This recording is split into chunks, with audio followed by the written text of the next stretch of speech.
Hey friends, it's been a while. A much longer while than I had anticipated, but the last month has been, well, hard. So this video is going to be a bit different. Don't worry, we'll return to our regularly scheduled programming soon, but for right now, just take a moment to watch the sparkling pink water because I'm about to talk about depression. 5 years ago, on a blog I used to have, I wrote a series of posts on the idea of overcoming fear with faith. At the time, I was in the midst of a long period of uncertainty, and it was starting to eat at me. I felt a lot of fear and very little faith. For months, I felt like I was just treading water, tossed about by waves and panicked, absolutely sure I was all alone and would drown. Then, just at the point of my utter hopelessness, all that was uncertain in my life seemed to resolve all around me, as if I had just washed up onto solid ground and everything was going to be fine. As I tried to take in the miracle that was happening to me, an image came into my mind. It was of a vast body of water. It had a calm, barren beach, and in the distance, a looming yet beautiful forest. I understood that this season of my life would be like that firm, safe beach. I could finally catch my breath and rest my aching muscles and recover for a while. But at the same time, I saw that overgrown forest and I knew it was for me. And I, in time, would be expected to walk away from the beach and enter into the forest. That was 2015. This is 2020.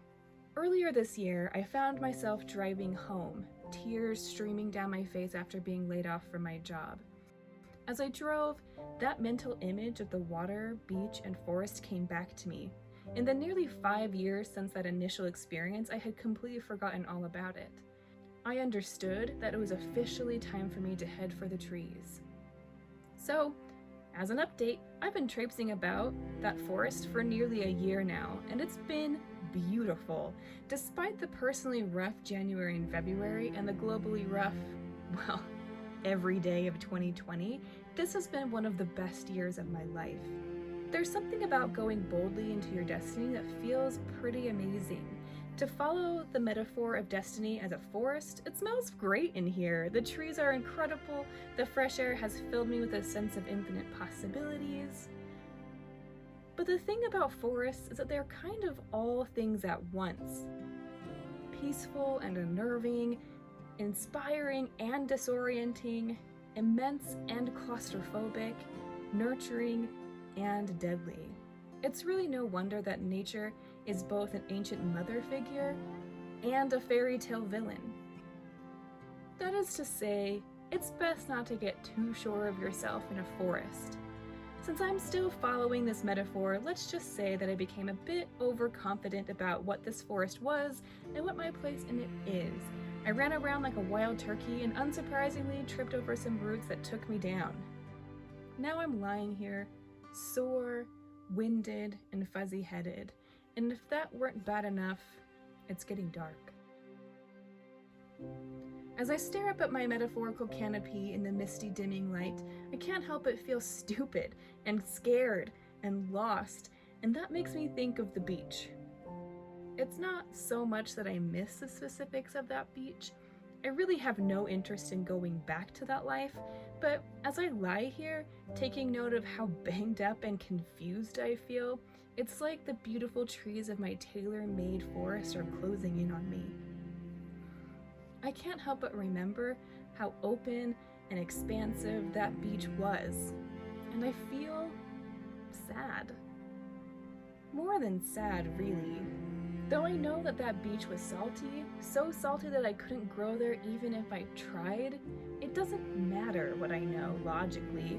Just like I know that the symptoms of depression are apathy, confusion, anger, guilt, and hopelessness, topped off with muscle soreness and mental and physical fatigue, I still can't help but think that it's all my fault, and if I had done something differently, I wouldn't feel this way.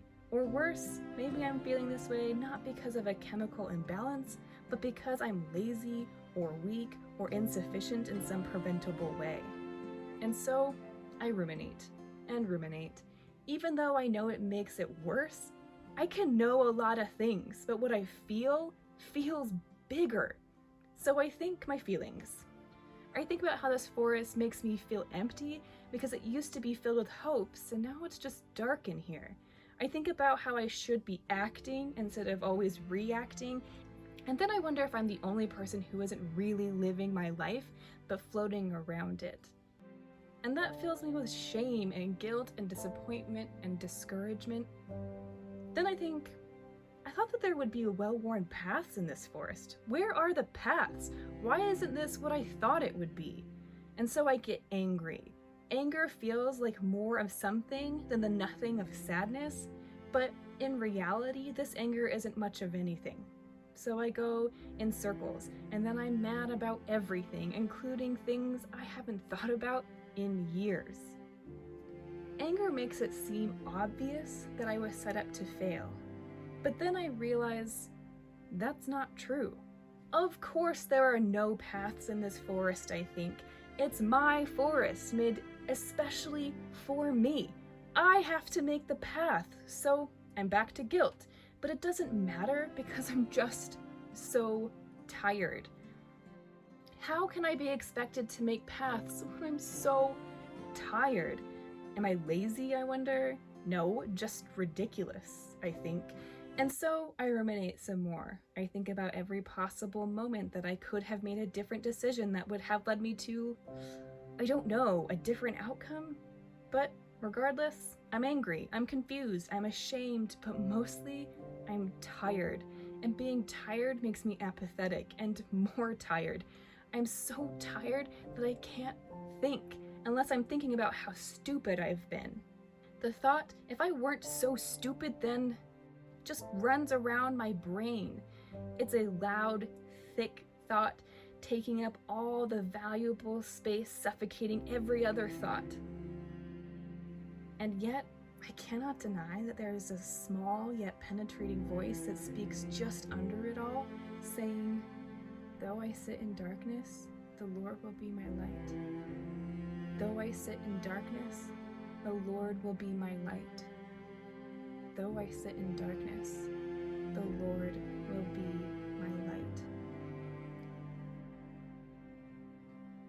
It's Micah chapter 7, verse 8.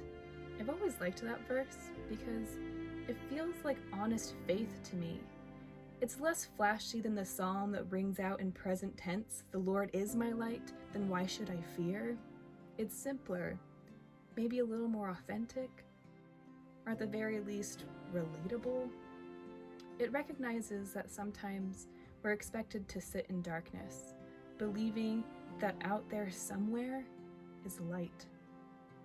It recognizes that sometimes the light comes to us after a time of darkness, in slow, gradual ways, and that's okay. The darkness is okay. It's okay that my light seems to have gone out and about without me. It's a faith that it will come back again. And that's beautiful, even if it's a little sad. Maybe it's beautiful because it is a little sad.